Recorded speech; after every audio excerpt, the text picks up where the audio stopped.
लोग the political master में आप सभी का स्वागत है। इस वीडियो में हम बात करने वाले हैं क्लास 11 के पॉलिटिकल साइंस का मिड टर्म एग्जाम के लिए कंप्लीट इंपॉर्टेंट क्वेश्चन आंसर। जी हाँ दोस्तों, और इस वीडियो में प्रीवियस ईयर के जो मिड टर्म एग्जाम का क्वेश्चन पेपर है उसको हम कंप्लीट सॉल्व करने वाले हैं और अधिकतर क्वेश्चन आपको इस बार के मिड टर्म एग्जाम में यहीं से देखने को मिल जाएंगे।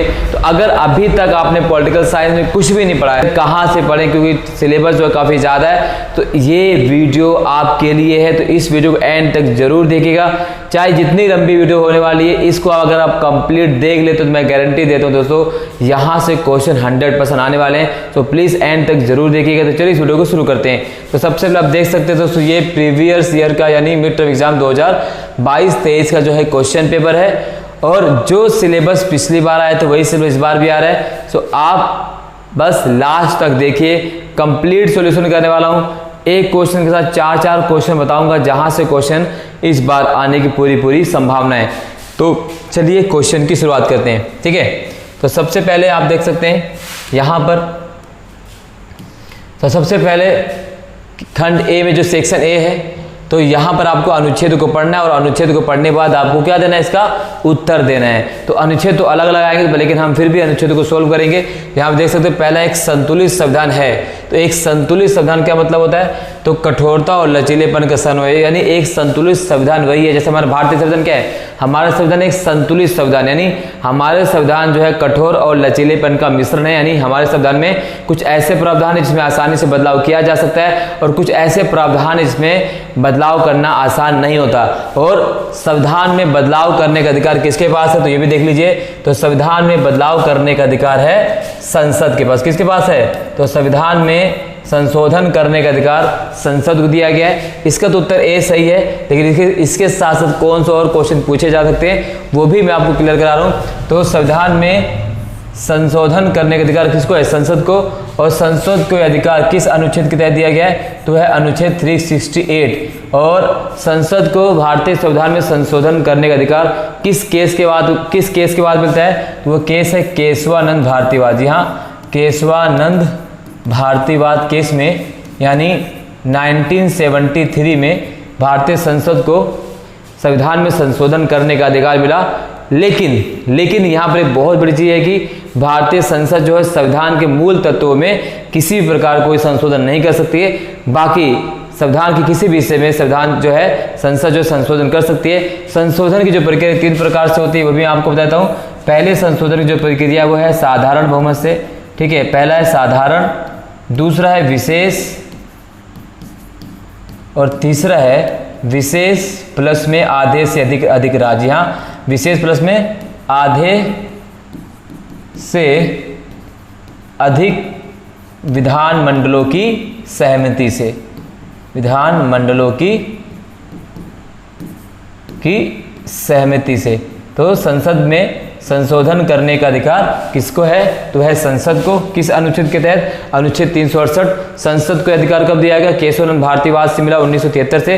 हालांकि गोलकनाथवाद में सुप्रीम कोर्ट ने क्या कह दिया था कि भाई संसद को संविधान में संशोधन करने का अधिकार नहीं है, लेकिन सुप्रीम कोर्ट ने अपने जजमेंट को बदल दिया और 1973 में केशवानंद भारतीवाद में यह अधिकार दे दिया गया कि संसद को भारतीय संविधान में बदलाव करने का अधिकार है। क्लियर, एक लाइक तो बनता ही, थम्स अप तो बनता ही, सब्सक्राइब कर लीजिए चैनल को। अगला क्वेश्चन है, भारतीय संविधान का स्वरूप किस प्रकार का है, तो भारतीय संविधान क्या है, लिखित है। जी हाँ, भारत दुनिया का सबसे बड़ा लिखित संविधान है। संविधान 2 प्रकार के होते हैं, एक होता है लिखित संविधान, दूसरा होता है आलिखित संविधान। आलिखित संविधान की बात करें तो ब्रिटेन का संविधान क्या आलिखित संविधान है, क्योंकि ब्रिटेन का जो संविधान है वो परंपराओं के आधार पर है। और लिखित संविधान की बात करें तो लिखित संविधान अमेरिका का संविधान है। सबसे पहला संविधान अमेरिका में लिखा गया था, उसके बाद जो है हमारा संविधान आता है भारतीय संविधान। तो इस तरह से लिखित संविधान के बारे में अमेरिका और भारत, अलिखित संविधान का एग्जाम्पल क्या है, ब्रिटेन। नेक्स्ट क्वेश्चन, भारतीय संविधान को किसके द्वारा बनाया गया था, तो भारतीय संविधान को संविधान सभा द्वारा बनाया गया। जी हाँ, तो भारतीय संविधान को संविधान सभा द्वारा बनाया गया था। अब यहाँ से और क्या क्वेश्चन बन सकता है, तो उसको भी हम एक बार देख लेते हैं भाई, और क्या क्या क्वेश्चन यहाँ से जो है बन सकता है। तो अगर बात करें भारतीय संविधान का और कौन कौन सा क्वेश्चन बन सकता है, तो यहाँ से एक बार इरेज कर लेते हैं, ठीक है। तो ये आपको मैं कंप्लीट समझा देता हूँ कि भाई भारतीय संविधान में और कौन से जो है, यानी भारतीय संविधान को किसके द्वारा बनाया गया था, तो संविधान सभा द्वारा। अब बात करते हैं कि भाई संविधान सभा गठन कब किया गया था। तो भारतीय संविधान सभा जो है कैबिनेट मिशन प्लान के माध्यम से। हाँ, कैबिनेट मिशन प्लान याद रखिएगा। क्वेश्चन पूछा जा सकता है कि भारतीय संविधान सभा का गठन किस मिशन के द्वारा किया गया, तो कैबिनेट मिशन के द्वारा। कैबिनेट मिशन भारत में कब आता है, तो 1946 में कैबिनेट मिशन भारत में आता है। उसके बाद कैबिनेट मिशन के बाद जो है जुलाई 1946 में संविधान सभा के लिए इलेक्शन होते हैं और 9 दिसंबर 1946 को भारतीय संविधान सभा की पहली बैठक हो जाती है। जी हाँ, 9 दिसंबर 1946 को भारतीय संविधान सभा की पहली बैठक हो जाती है। और पहली बैठक की अध्यक्षता कौन करते हैं, तो पहली बैठक की अध्यक्षता करते हैं डॉक्टर सच्चिदानंद सिन्हा। कौन करते हैं, डॉक्टर सच्चिदानंद सिन्हा। तो डॉक्टर सच्चिदानंद सिन्हा जो है पहली बैठक की अध्यक्षता करते हैं। लेकिन डॉक्टर सच्चिदानंद जो सिन्हा है वो अस्थायी अध्यक्ष थे, परमानेंट नहीं थे, केवल उन्हें कुछ समय के लिए बनाया गया था। उसके बाद भारतीय संविधान सभा की जो दूसरी बैठक होती है वो होती है 11 दिसंबर 1946 को, और इस बैठक की अध्यक्षता करते हैं डॉक्टर राजेंद्र प्रसाद। जी हाँ, कौन करते हैं, डॉक्टर राजेंद्र प्रसाद। और डॉक्टर राजेंद्र प्रसाद भारतीय संविधान सभा के पहले अध्यक्ष होते हैं, स्थायी अध्यक्ष होते हैं, परमानेंट होते हैं। इस तरह से भी क्वेश्चन पूछा जा सकता है। पहले बैठक की अध्यक्षता किसने की थी, डॉक्टर सच्चिदानंद सिन्हा, लेकिन वो क्या अस्थायी थे। परमानेंट कौन है, डॉक्टर राजेंद्र प्रसाद। कब बैठक, किस बैठक से, दूसरी बैठक 11 दिसंबर 1946। उसके बाद अगर हम बात करें तो भारतीय संविधान सभा की तीसरी बैठक हुई थी 13 दिसंबर को। जी हाँ, भारतीय संविधान सभा की तीसरी बैठक में थी कब, 13 दिसंबर को हमारी भारतीय संविधान की तीसरी बैठक हुई थी। और इस तीसरी बैठक में अगर हम बात करें 13 दिसंबर 1946, तो इस बैठक में उद्देश्य प्रस्ताव पेश किया गया था। जहाँ उद्देश्य प्रस्ताव, और किसने पेश किया था, उद्देश्य प्रस्ताव को पेश किया था पंडित जवाहरलाल नेहरू ने। और इस उद्देश्य प्रस्ताव को 22 जनवरी 1947 को संसद द्वारा, संविधान सभा द्वारा सर्वसम्मति से पास कर दिया गया था। तो इस तरह से इससे रिलेटेड और भी क्वेश्चन पूछे जा सकते हैं। क्रिप्स मिशन भारत कब आया था, 1942 में क्रिप्स मिशन आया था। ठीक है, अगस्त प्रस्ताव कब लाया गया, तो अगस्त प्रस्ताव 1940 में आया था। भारतीय संविधान सभा के विरोध यानी कैबिनेट मिशन के विरोध किसने किया था, तो कैबिनेट मिशन के विरोध किया गया था किसके द्वारा, मोहम्मद अली जिन्ना के द्वारा। तो इस तरह से इससे संबंधित जो है क्वेश्चन पूछे जा सकते हैं। तो हमने इसको कुछ चीज़ें आपको पूरी तरह से कंप्लीट हमने आपको करा दी है। आई होप आपको वीडियो पसंद आ रही तो लाइक जरूर कीजिए, कमेंट जरूर कीजिए, शेयर जरूर कीजिए, ताकि हर बच्चा जो है इस वीडियो देखकर अपने पॉलिटिकल साइंस में 100 आउट ऑफ 100 लेके आए। प्रैक्टिकल के साथ 80 ऐसे आपको 80 नंबर मिलेंगे, मैं गारंटी देता हूँ। आपको करना क्या है, चैनल को सब्सक्राइब कर लेना और कुछ भी करना है, बेल आइकन को प्रेस कर दीजिए और ज़्यादा से ज़्यादा मात्रा में इस वीडियो को शेयर कीजिए, चैनल को सब्सक्राइब करते रहिए और अपना प्यार इसी तरह देते रहिए। अगला क्वेश्चन जो पूछा गया इसकी अगर हम बात करें, इसी में जो नेक्स्ट क्वेश्चन पूछा गया है कि संविधान सभा द्वारा शक्तियों का बंटवारा किस किस के बीच किया गया है। तो भारतीय संविधान में शक्तियों का बंटवारा किया गया है, किसके बीच किया गया है, केंद्र और राज्यों के बीच। हाँ, केंद्र और राज्यों के बीच जो है भारतीय संविधान में शक्तियों का बंटवारा किया गया है। ठीक है, केंद्र और राज्यों के बीच। ठीक है, क्योंकि भारतीय जो संविधान है वो हमारा जो संघ क्या है, हम संघवादी व्यवस्था लेते हैं, यानी हम एक संघात्मक देश हैं और इसमें केंद्र और राज्य भी शक्तियों का बंटवारा किया गया है। इस तरह से इस प्रकार से क्वेश्चन जो है पूछे जा सकते हैं। चलिए नेक्स्ट करते हैं। ठीक है, नेक्स्ट देख लेते हैं। यहाँ पर अगला क्वेश्चन पूछा गया है, इसका भी आपको क्या करना है, इसका अध्ययन करना है। उसके बाद क्वेश्चन पूछा गया लोकसभा चुनाव के लिए किस प्रणाली को अपनाया गया है। तो भाई लोकसभा चुनाव के लिए यहाँ आप देख सकते हैं, जो सबसे आगे जीत उसकी प्रणाली मतदाताओं के केवल दलों में ही नहीं वरन उम्मीदवारों में भी चयन का स्पष्ट विकल्प देती है। और अन्य चुनावी व्यवस्थाओं में खास तौर से समानुपातिक प्रतिनिधित्व प्रणाली में मतदाताओं को किसी एक दल को चुनने का विकल्प दिया जाता है, लेकिन प्रत्याशियों का चयन पार्टी द्वारा जारी की गई सूची के अनुसार होता है। तो लोकसभा चुनाव के लिए किस प्रणाली को अपनाया गया है, भारत में लोकसभा के चुनाव के लिए जिस प्रणाली को अपनाया गया है उसे हम कहते हैं जो सबसे आगे उसी की जीत प्रणाली। और जो सबसे आगे उस जीत प्रणाली को कहा जाता है फर्स्ट पास दी पोस्ट सिस्टम। ठीक है, अगला है फर्स्ट पास दी पोस्ट सिस्टम हमने किसे लिया है, तो फर्स्ट पास दी पोस्ट सिस्टम हमने लिया है ब्रिटेन के संविधान से। ठीक है, जो सबसे आगे उसी की जीत प्रणाली की विशेषता क्या है, जो सबसे आगे उसी की जीत जो प्रणाली की विशेषता जो है कि भाई सबसे ज़्यादा वोट मिला वही विजयी होगा, जिसे सबसे ज़्यादा वोट मिले। जी हाँ, तो जिसे सबसे ज़्यादा वोट मिलता है वही जीता, यानी इसके लिए बहुमत की आवश्यकता 50+ में 1 की आवश्यकता नहीं होती। आप अपने साथ वाले उम्मीदवार से एक मत भी ज़्यादा होंगे तो भी आपको जीत मिल जाएगी। यानी अगर सामने वाला 50 है तो अगर आपके 51 तो भी जीत जाएंगे, सामने वाले के 20 अगर आपके 21 तभी आपको जीत मिलेगी। ठीक है, इसी प्रकार से वर्तमान चुनाव व्यवस्था में सुधार के लिए निम्नलिखित में से क्या उचित होगा? मताधिकार के 35% गलत बिल्कुल है। चुनाव आयोग भी निष्पक्ष रहे, आचार संहिता का कठोर से पालन किया जाए, तो ये होगा आपका कौन सा सही होगा? चुनाव यानी घा और गा दोनों सही हैं। अगला है लोकसभा चुनाव में प्रत्याशी के रूप में भाग लेने के लिए योग्यता आधार क्या है? तो वो क्या होना चाहिए? तो वह व्यक्ति कम से कम 25 वर्ष की आयु पूरी कर चुका हो, वो भारतीय नागरिक हो, वो पागल या दिवाली ना हो। इसी प्रकार से राज्यसभा के लिए 30 वर्ष, राष्ट्रपति के लिए 35 वर्ष, ठीक है, प्रधानमंत्री के लिए 25 वर्ष। इस तरह से जो एज क्राइटेरिया है जो आपसे पूछा जा सकता है। चलिए आगे बढ़ते हैं, ठीक है। तो एक और क्वेश्चन इसी प्रकार से दिया गया है, देख सकते हैं इसमें क्या पूछा गया है, इसको भी आपको पढ़ना है। भाई निम्नलिखित अवतरण को ध्यानपूर्वक पढ़कर इस पर आधारित प्रश्नों को उत्तर दीजिए। तो यहाँ पर कुछ अवतरण दे, डाली और सुधा यहाँ किस बात पर चर्चा कर रही हैं? उपरोक्त अनुच्छेद में बड़ी समस्या के निराकरण के लिए आप क्या सुझाव देना चाहेंगे? तो यहाँ पर ध्यान देख सकते हैं कि यहाँ पर क्या अवतरण दिया गया है कि डाली और सुधा में इस बात पर चर्चा चल रही थी कि मौजूदा समय में संसद कितनी कारगर और प्रभावी है। डॉली का मानना है कि भारतीय संसद के कामकाज में गिरावट आई है। यह गिरावट एकदम साफ दिखती है क्योंकि अब बहस पर समय कम खर्च होता है और सदन की कार्रवाई में बाधा उत्पन्न करने या वॉकआउट करने में ज़्यादा। तो ये संसद की कार्रवाई के लिए, क्योंकि आजकल आप सभी को पता है कि संसद की कार्रवाई जो जिस चीज़ के लिए संसद जाने जाती थी, बहस का मंच, तो बहस का मंच तो अब है ही नहीं। संसद में नीतियों का निर्माण किया जाता है, अब नीतियों का निर्माण कम जो है वॉकआउट ज़्यादा होता है। तो इसके ऊपर यहाँ पर चर्चा की गई है, तो एक कंप्लीट उत्तर हम इसको दे देंगे।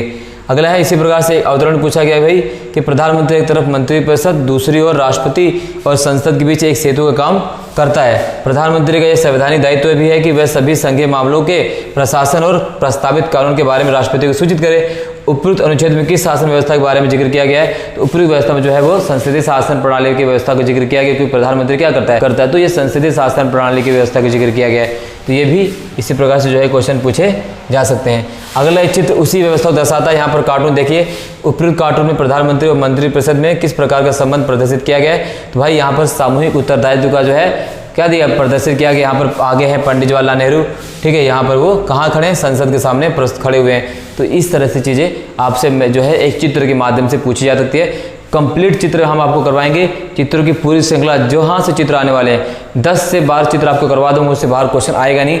बस आपको करना क्या है, चैनल को सब्सक्राइब कर लेना है। इसके अलावा अगर आप अनअकैडमी पर हमें ज्वाइन करना चाहते हैं तो अनअकैडमी भी आप ज्वाइन कर सकते हैं। हमारा रेफरल कोड है बिलाल नेट। और इस तरह से आप अगर अनअकैडमी के प्लस सब्सक्रिप्शन लेना चाहते हैं, किसी भी कोर्स में अगर इनरोल होना चाहते हैं तो वहाँ पर आप भी इनरोल हो सकते हैं, ठीक है। सेक्शन बी में देख सकते हैं क्या पूछा गया है कि मानव का क्रय विक्रय का निषेध होना किससे संबंधित है? तो भाई मानव का क्रय विक्रय का निषेध होना किससे संबंधित है? तो भाई स्वतंत्रता के अधिकार से, शोषण के विरुद्ध अधिकार से, जीवन के अधिकार से। तो क्रय विक्रय निषेध जो है वह किससे? समानता अधिकार से जो है संबंधित माना जाता है। इस तरह से यहाँ से जो है क्वेश्चन पूछे जा सकते हैं। अब अगर पूछ ले भाई अगर आपसे पूछ लिया जाए कि समानता का अधिकार भारतीय संविधान के किस अनुच्छेद में दिया गया है? तो समानता का अधिकार का वर्णन दिया गया भारतीय संविधान के अनुच्छेद 14 से 18 में। कहाँ दिया गया है? अनुच्छेद 14 से 18 में समानता का अधिकार, ठीक है। उसके बाद 19 से 22 तक स्वतंत्रता का अधिकार, 23 से 24 तक शोषण के विरुद्ध, ठीक है, 25 से 28 धार्मिक स्वतंत्रता, अनुच्छेद 32 संवैधानिक उपचार अधिकार। तो ये कंप्लीट हम करा देंगे, वहाँ से क्वेश्चन जरूर आएगा, ठीक है। अगला क्वेश्चन पूछा गया कि भाई हाँ क्वेश्चन नंबर 8, एक सेकंड और है, ऊपर देख लेते हैं क्या पूछा गया है। हाँ, बंदी प्रत्यक्षीकरण का अर्थ क्या है? तो भाई बंदी प्रत्यक्षीकरण की बात करें तो बंदी प्रत्यक्षीकरण का अर्थ क्या है? तो बंदी प्रत्यक्षीकरण क्या है? व्यक्ति को न्यायालय के समक्ष प्रस्तुत कीजिए। अभी बंदी प्रत्यक्षीकरण क्या भाई? बंदी प्रत्यक्षीकरण जो एक संवैधानिक उपचार है जो आर्टिकल 32 के तहत जो है, यानी अगर भारत के किसी भी नागरिकों का मौलिक अधिकारों का उल्लंघन किया जाता है तो न्यायालय यानी सर्वोच्च न्यायालय जो है अनुच्छेद 32 का प्रयोग कर अनुच्छेद 32 धान के आर्टिकल 32 का प्रयोग कर 5 प्रकार के रिट जारी करते हैं। उन्हीं 5 में से एक रिट है बंदी प्रत्यक्षीकरण, यानी बंदी को सामने प्रस्तुत करना।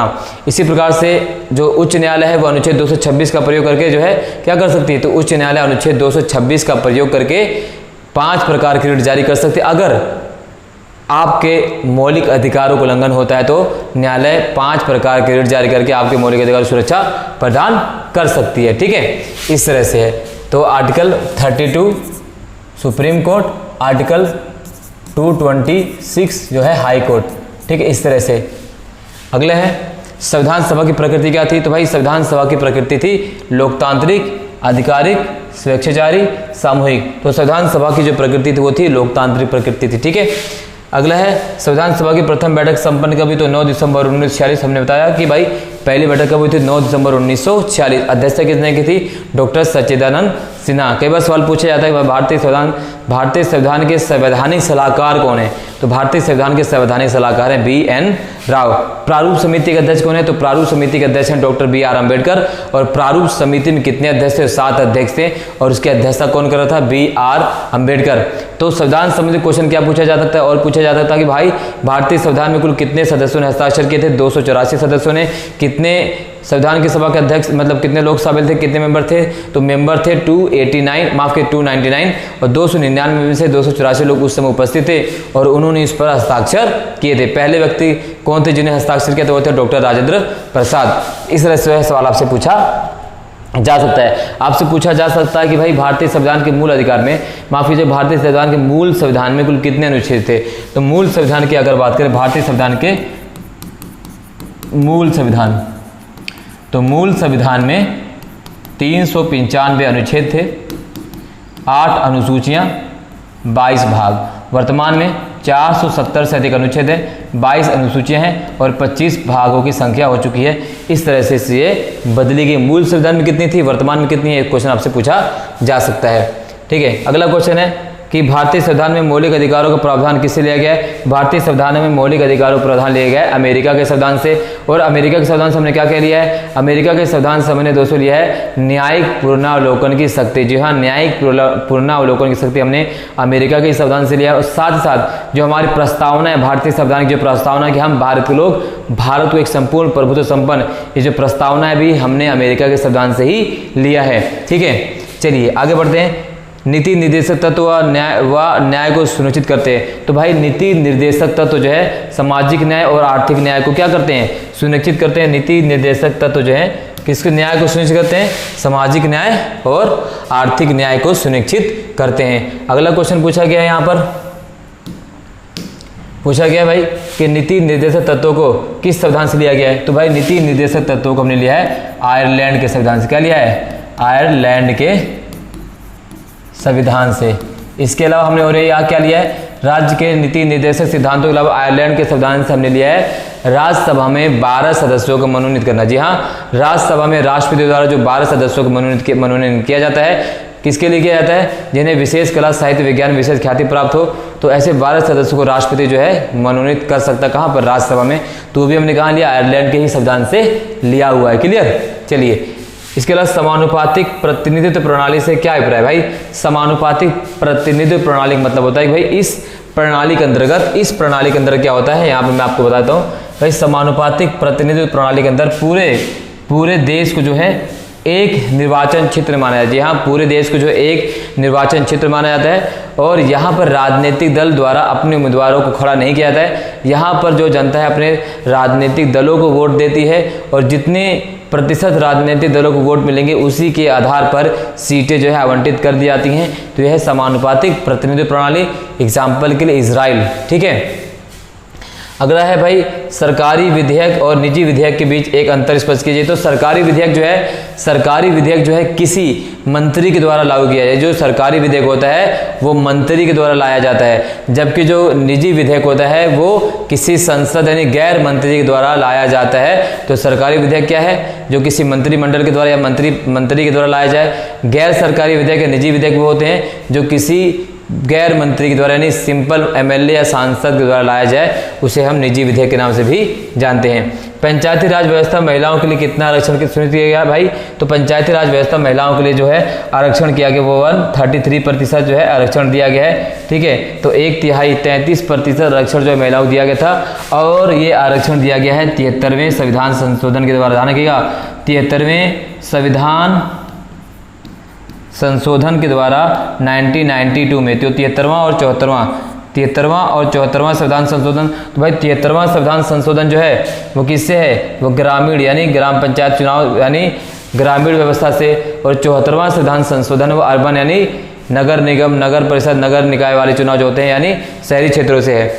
और तो यहाँ से भी क्वेश्चन जा रहा है, बहुत महत्वपूर्ण पूछा जा सकता है। 73वां 74वां संविधान संशोधन किससे संबंधित है?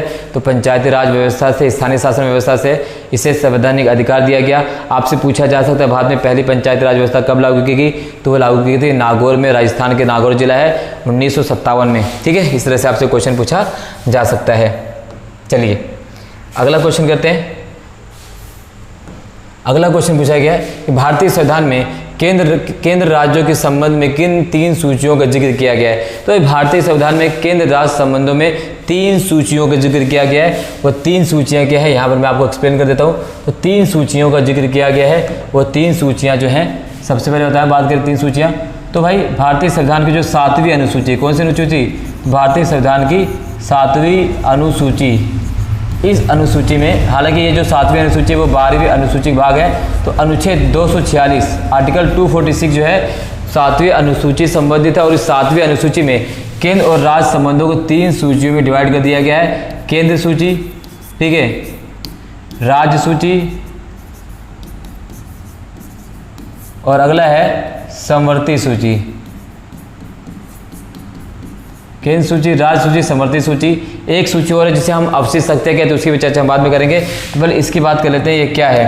तो यहाँ पर अगर बात करें तो भाई केंद्र सूची में 57 विषय है, वर्तमान में 100 विषय हैं। राज्य सूची में अगर हम बात करें, पहले 66 विषय थे, अब वर्तमान में 61 विषय हैं। इसमें पहले 52 विषय थे। तो इस तरह से जो अगर हम बात करें तो केंद्र से संबंधित, यानी वो विषय जो केंद्र से संबंधित माने जाते हैं, उसे हम केंद्र सूची की बात करते हैं। और केंद्र सूची पर कानून बनाने का अधिकार केंद्र सरकार को होता है। जैसे अगर हम बात करें तो सेना, ठीक है, विदेश मामले, सब कैसे संबंधित है? केंद्र सूची से हैं। तो इस पर कानून बनाने का अधिकार केंद्र सरकार को है। राज्य सरकार, समवर्ती सूची में कानून बनाने का अधिकार राज्य और केंद्र दोनों को है।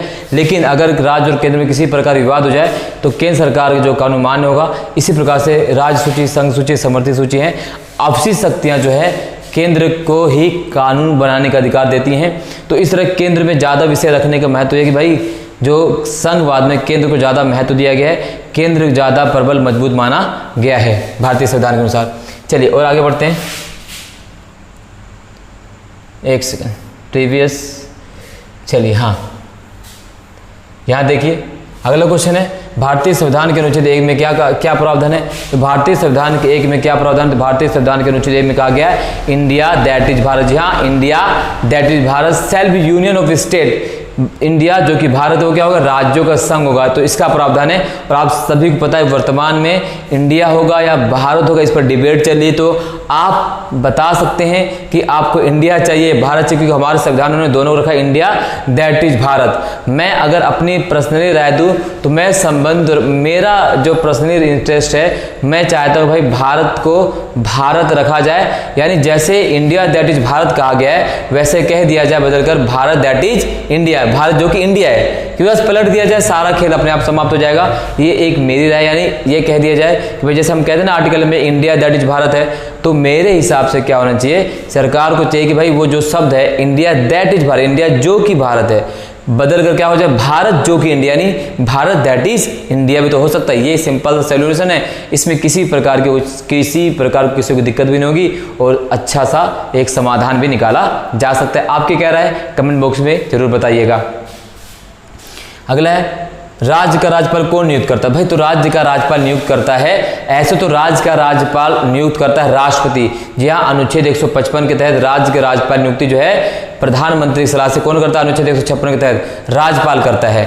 और यहाँ पे तो माफ कीजिए राष्ट्रपति का, लेकिन यहाँ पर राष्ट्रपति नहीं है, तो यहाँ पर केंद्र दिया गया है। तो ऑब्वियस बात है राज्य में राज्यपाल नियुक्ति कौन करता है? केंद्र सरकार ही करता है। और क्योंकि प्रधानमंत्री किसका होता है? केंद्र का होता है। और राज्यपाल किसके प्रति जवाबदेह होता है? केंद्र के प्रति जवाबदेह होता है ना, राज्य का राज्यपाल। इस तरह से इसका जो सही उत्तर होगा वो होगा केंद्र सरकार द्वारा, ठीक है, इसके हिसाब से। लेकिन वैसे तो अगर राष्ट्रपति के द्वारा और या तो प्रधानमंत्री के द्वारा आप कह सकते हैं। अगला है लॉर्ड रिपन ने किस वर्ष स्थानीय शासन की स्थापना भारत में की? तो लॉर्ड रिपन ने 1882 में स्थानीय शासन की स्थापना कब की थी?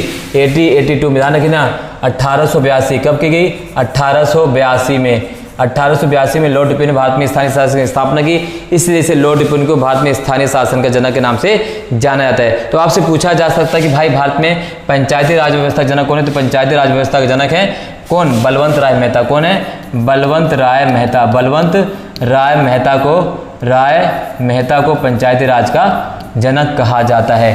ठीक है, त्रिस्तरीय पंचायती राज करवाने में इनके बहुत महत्वपूर्ण योगदान है।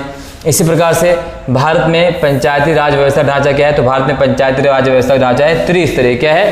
त्रिस्तरीय ढांचा है। यानी अगर बात की ग्राम पंचायत, जिला परिषद, ग्राम पंचायत, ठीक है, उसके बाद जिला पंचायत या पंचायत समिति, और तीसरा है जिला पंचायत। तो 3 स्तर की पंचायत व्यवस्था है ग्राम, है ना, इस तरीके से। और ये 73वें और 74वें संविधान संशोधन 1992 के तहत किया गया था, संवैधानिक दर्जा दिया गया था। राजनीतिक सिद्धांत व्यक्ति के लिए किस प्रकार उपयोगी है? कोई एक कारण लिखिए भाई। राजनीतिक सिद्धांत व्यक्ति के लिए विज्ञान के समान है, क्योंकि राजनीति के विचार को समझने के लिए राजनीतिक सिद्धांत होना बहुत जरूरी, क्योंकि राजनीतिक सिद्धांत के माध्यम से हमें स्वतंत्रता क्या है, समानता क्या है, न्याय क्या है, ये सभी बारे में जानकारी प्राप्त होती है। इसी प्रकार से नेटिजन अवधारणा संबंधित है किससे? तो नेटिजन जो है इंटरनेट संबंधित है, इसका सही होगा सी। न्यायिक सक्रियता न्यायपालिका की सीमा तक क्रियाशील कर दिया, स्पष्ट कीजिए। राजनीतिक कार्यपालिका और स्थायी कार्यपालिका के बीच क्या अंतर है? तो भाई राजनीतिक कार्यपालिका और स्थायी कार्यपालिका की अगर हम बात करें तो राजनीतिक कार्यपालिका और स्थायी कार्यपालिका, ठीक है, यहाँ पर मैं आपको बताता हूँ भाई। राजनीतिक कार्यपालिका और स्थायी कार्यपालिका क्या होती है? अब हमारी जो कार्यपालिका है 2 प्रकार के, माफ कीजिएगा थोड़ा सा, ठीक है, यहाँ देते स्केचन के लेते हैं, अब सही दिखेगा आपको। तो कार्यपालिका जो है, कार्यपालिका तो 2 प्रकार की होती है। एक को कहा जाता है स्थायी कार्यपालिका और दूसरा है अस्थायी। ठीक है, स्थायी कार्यपालिका को हम क्या कहते हैं? तो भाई स्थायी कार्यपालिका को हम यहाँ पर कह सकते हैं, अस्थायी कार्यपालिका है राजनीतिक कार्यपालिका।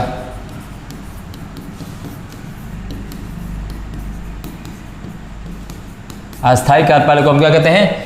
अस्थायी कार्यपालिका हम कहते हैं राजनीतिक कार्यपालिका। और क्या क्वेश्चन पूछा गया है भाई? राजनीतिक और स्थायी कार्यपालिका। ठीक है, तो स्थायी कार्यपालिका को आप क्या कह सकते हैं? स्थायी कार्यपालिका जो है नौकरशाह। ठीक है, स्थायी कार्यपालिका है नौकरशाह, नौकरशाही। यानी इनका क्या होता है? इनका चयन होता है, शिक्षा योग्यता के आधार पर इनका चयन होता है। ये परमानेंट होते हैं, सरकार बदले आए जाए ये कभी नहीं बदल सकते, ये अपने स्थान पर हमेशा रहते हैं। अस्थायी कार्यपालिका इनका क्या होता है? इनका चयन नहीं होता, इनका होता है इलेक्शन, इनको वोट के माध्यम से चुना जाता है।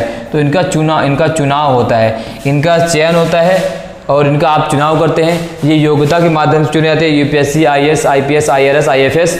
और ये क्या होते हैं? राजनीतिक कार्यपालिका, एमएलए, एमपी। तो ये अंतर है राजनीतिक कार्यपालिका और स्थायी कार्यपालिका, वास्तविक कार्यपालिका। इस तरह से जो है क्वेश्चन पूछा जा सकता है। स्थायी कार्यपालिका नौकरशाही चयन के माध्यम से, अस्थायी कार्यपालिका जिसे हम राजनीतिक कार्यपालिका कहते हैं वो अस्थायी होती हैं। ये परमानेंट है या अस्थायी हैं, इनका विघटन हो सकता है। ये विघटन इस प्रकार से आप कह सकते हैं कि इनका विघटन नहीं होता है, यानी एक बार ये पद पर आ गए दोबारा इनको पद से पदच्युत नहीं किया जा सकता। ठीक है, इस तरह से आपसे क्वेश्चन पूछा जा सकता है। ठीक है, चलिए अगला क्वेश्चन पूछा गया पीके थुंगन समिति की कोई एक, देख लीजिए पूछा क्या गया, पीके थुंगन समिति की कोई एक अनुशंसा सिफारिश लिखिए। तो पीके थुंगन समिति की बात करें तो पीके थुंगन समिति क्या है? तो यहाँ पर आप देख सकते हैं। तो पीके थुंगन समिति की बात करें तो भाई पीके थुंगन समिति की बात करते हैं तो पंचायती राज व्यवस्था, जो पंचायती राज व्यवस्था है, पंचायती राज व्यवस्था में पीके थुंगन समिति के बहुत महत्वपूर्ण अधिकार रहा है। यानी पंचायती राज व्यवस्था को संवैधानिक अधिकार दिलाने में, पंचायती राज व्यवस्था को संवैधानिक मान्यता दिलाने में पीके थुंगन समिति का बहुत महत्वपूर्ण योगदान रहा है। 1989 जी हाँ, पीके थुंगन समिति ने 1989 में, ठीक है, 1989 में पीके थुंगन समिति द्वारा पंचायती राज व्यवस्था को क्या दिया गया था? इन्हें संवैधानिक दर्जा दिलाने की पूरी कोशिश की गई थी। इन्होंने संविधान में संशोधन भी पेश किया था, लेकिन राज्यसभा में बहुमत ना होने की वजह से ये संशोधन नहीं हो पाया। तो इसलिए पंचायती राज व्यवस्था में पीके थुंगन समिति का काफ़ी महत्वपूर्ण योगदान रहा है। ठीक है, इसके अलावा अगर हम बात करें और क्वेश्चन जो पूछा गया है, ठीक है, ये हो गया। एक बार यहाँ चेक करते हैं।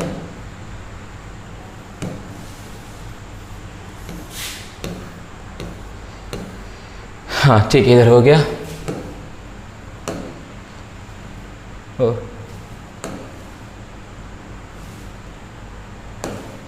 हो गया। हाँ, संविधान, अगला क्वेश्चन क्या पूछा गया है? संविधान समाज में सामंजस्य और सहयोग बनाए रखने की एक सटीक व्यवस्था है। बिल्कुल है, यहाँ से भी क्वेश्चन पूछा, यहाँ से भी क्वेश्चन आ सकता है।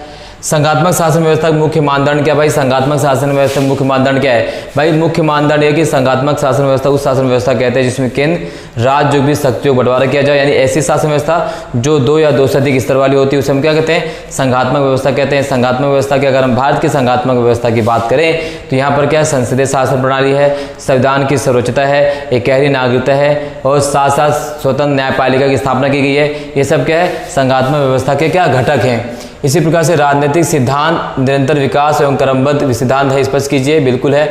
और राजनीतिक सिद्धांत का हमारे जीवन के लिए क्या महत्व है, ये सारे क्वेश्चन आपको कर लेना है। भारतीय संविधान को उधार का थैला क्यों कहा जाता है? तो भारतीय संविधान को भाई उधार का थैला इसलिए कहा जाता है, स्पष्ट करना आपको। तो भारतीय संविधान के जो आलोचक हैं वो कहते हैं कि भाई भारतीय संविधान को के एक उधार लिया गया संविधान, क्योंकि इस संविधान से हमने दुनिया के तमाम देशों से लिया, चाहे वो अमेरिका के संविधान से हो, आयरलैंड के संविधान से हो, ठीक है, ब्रिटेन के संविधान से हो, इस जापान के संविधान से हो, ऑस्ट्रेलिया के संविधान से हो, साउथ अफ्रीका के संविधान से हो, रूस के संविधान से हो, फ्रांस के संविधान से हो, यानी इन संविधान से हमने बहुत कुछ लिया है। लेकिन हमने ज्यों का त्यों इन संविधानों से शामिल नहीं किया है। हमने अपनी शासन व्यवस्था के ध्यान रखते हुए, अपने बहुसंख्यक आबादियों को ध्यान में रखते हुए, यानी बहुसंख्यक के साथ साथ अपने विविधता को ध्यान में रखते हुए क्या किया है? हमने उस व्यवस्था को अपने देश के अनुसार ढाला है, फिर उसको संविधान में क्या वर्णित किया हुआ है। तो ज्यों का त्यों तो नहीं लिया है। हाँ, हमने ज़रूर एक अच्छा संविधान बनाने के लिए हमने जांचा परखा, उसके बाद फिर हमारे संविधान में उसको शामिल किया है। तो आलोचक कहते हैं, तो इस तरह से आपको लिखना है। इसी प्रकार से भारतीय संविधान की 4 विशेषताएं लिखी है भाई। भारतीय संविधान की 4 विशेषता क्या है? तो भारतीय संविधान दुनिया का सबसे बड़ा लिखित संविधान है। भारतीय संविधान कठोर और लचीलेपन का मिश्रण है। भारतीय संविधान में अगर हम बात करें तो भाई एक गहरी नागरिकता का मिश्रण किया गया है। भारतीय संविधान में स्वतंत्र न्यायपालिका की बात की गई है। भारतीय संविधान में संसदीय शासन प्रणाली की बात करता है। तो इससे बहुत सारी विशेषता हैं जिसको आपको क्या करना है? भारतीय संविधान की विशेषता से आपको क्वेश्चन पूछा जाएगा डेफिनेटली। लोकसभा की 3 शक्तियों का वर्णन कीजिए। तो भाई लोकसभा जो है, अगर हम बात करें तो लोकसभा संयुक्त लोकसभा की बात करें तो धन विधेयक केवल लोकसभा में पारित किया जा सकता है, ठीक है। लोकसभा जो है किसी भी सदन की अगर हम बात करें, किसी भी विधेयक को लोकसभा में पारित किया जा सकता है, हालांकि वो राज्यसभा में पारित किया जा सकता है। लोकसभा जो है जनता का सदन है, इसे निम्न सदन माना जाता है। उस सारी तरह से आप आगे इसको लिख सकते हैं। लोकसभा किस प्रकार से राज्यसभा से भिन्न है? भाई लोकसभा क्या है, यहाँ पे आप सिंपल तरीके से लिख सकते हैं। भाई लोकसभा क्या है? लोकसभा जनता का सदन है, इसे निम्न सदन कहा जाता है। इसका चुनाव प्रत्यक्ष मतदान के माध्यम से किया जाता है। ठीक इसी प्रकार से राज्यसभा क्या है? ऊपरी सदन है, राज्यों का सदन है, इसका चुनाव अप्रत्यक्ष विधि के माध्यम से किया जाता है। तो ठीक है, इसी प्रकार से और भी बहुत सारे जो है अलग अलग आप आधार के माध्यम से इसका उल्लेख कर सकते हैं, तो उसको भी आपको करके जाना है।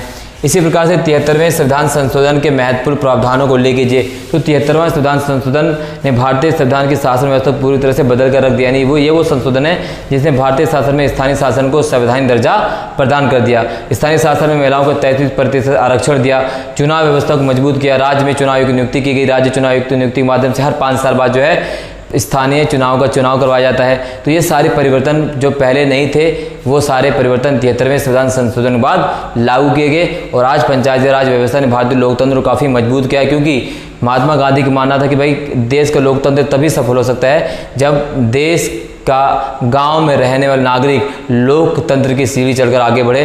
तो इसलिए भी बहुत महत्वपूर्ण हो जाता है। पंचायती राज व्यवस्था देश की राजनीति में किस प्रकार के सकारात्मक बदलाव हुए हैं, व्याख्या कीजिए। तो ऑब्वियस सी बात है भाई, पंचायती राज व्यवस्था से भारतीय राजनीति में बदलाव तो हुए हैं, क्योंकि इससे हमारा लोकतंत्र बहुत ज़्यादा मजबूत हुआ है, क्योंकि लोग निचले स्तर से लोकतंत्र को सीख कर समझ कर ऊपरी स्तर तक पहुँचते हैं, जिससे शासन व्यवस्था चलाने में बहुत आसानी होती है। इस तरह से आपको कंप्लीट जो है करना है, ठीक है। इसी प्रकार से ये सूफी, अब तो ये सारी चीज़ें, तो ये जो है हमने अभी आपको दिखाया कि मिड टर्म का जो क्वेश्चन है, तो ये आपको कंप्लीट कर लेना है। इसमें से अधिकतर क्वेश्चन आपको हूबहू देखने को मिल जाएंगे। आई होप ये वीडियो आपको अच्छी लगी, फुल एक्सप्लेनेशन के साथ हमें बनाया। अगर अच्छी लगी है तो उसे श्रेय दीजिए, कमेंट कीजिए, शेयर कीजिए, लाइक कीजिए, चैनल को सब्सक्राइब कीजिए और वीडियो को ज़्यादा से ज़्यादा मात्रा में इसे फॉरवर्ड कीजिए। बहुत बहुत धन्यवाद। जय हिंद।